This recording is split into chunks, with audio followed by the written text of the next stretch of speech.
harga terbaik, dan kualitasnya terjamin standar ekspor. Tahukah Anda bagaimana inti pensil dimasukkan ke dalam pensil? Padahal namanya pensil, tapi sebenarnya itu tidak mengandung timbal. Ini adalah campuran grafit dan tanah liat. Adapun kasus pena, harus menggunakan kayu yang cukup lunak untuk dipotong, dan cukup keras untuk menahan kekuatan tangan saat digunakan.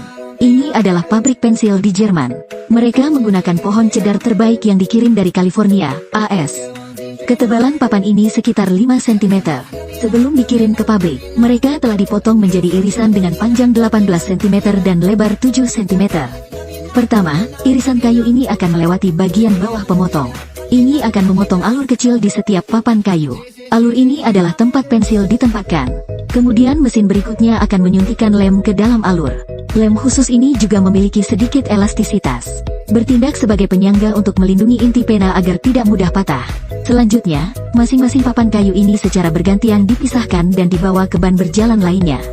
Potongan kayu yang tersisa di korsel pertama akan dikirim langsung ke mesin isi ulang pena. Inti pensil adalah campuran grafit dan tanah liat. Semua dibuat dalam oven dengan suhu 800 derajat Celcius. Di roda ini ada pena yang sudah jadi. Rotasi akan membawa pena ke dalam potongan kayu sesuai dengan kode yang sesuai. Ini berlaku untuk semua pensil, bahkan krayon yang biasa kita gunakan. Potongan-potongan kayu dipindahkan ke sabuk konveyor lain. Dengan otomatis akan membalikkan setiap potongan kayu. Kemudian dimasukkan ke dalam mesin dan direkatkan. Kemudian akan digabungkan dengan potongan kayu yang sudah memiliki pulpen di dalamnya. Selanjutnya plunger akan menggunakan berat maksimal sekitar 1 ton. Untuk menekan potongan kayu ini, proses ini memakan waktu sekitar 1 jam, sampai lem di tengah benar-benar kering. Setelah selesai, Anda dapat memotongnya menjadi bentuk pensil. Memotong ini akan memotong pensil menjadi segi 6 dalam 2 langkah. Pertama, pemotong atas akan memotong berlian 3 sisi di atas potongan kayu. Kemudian, potong 3 tepi yang sama di bagian bawah dengan pemotong bawah. Tunggu sampai pemotongan selesai. Mereka akan menjadi pensil yang terpisah. Pada saat ini, pekerja akan secara acak memilih satu dari mesin untuk membuat produk sampel. Gunakan penajaman manual untuk memeriksa kualitas kotak pena. Kemudian gunakan mesin untuk memberi tekanan pada ujung pensil. Dari situ, bagaimana cara mengecek kawetan nib? Jika pensil lulus tes ketahanan ini, setidaknya menanggung berat 2 kg. Sekarang saatnya membuat mantel yang bagus untuk pensil ini.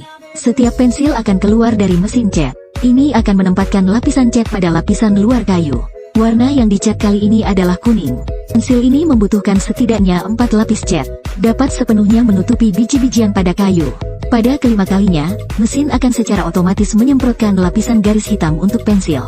Akhirnya, mesin keenam akan menyemprotkan lapisan cat transparan di atasnya.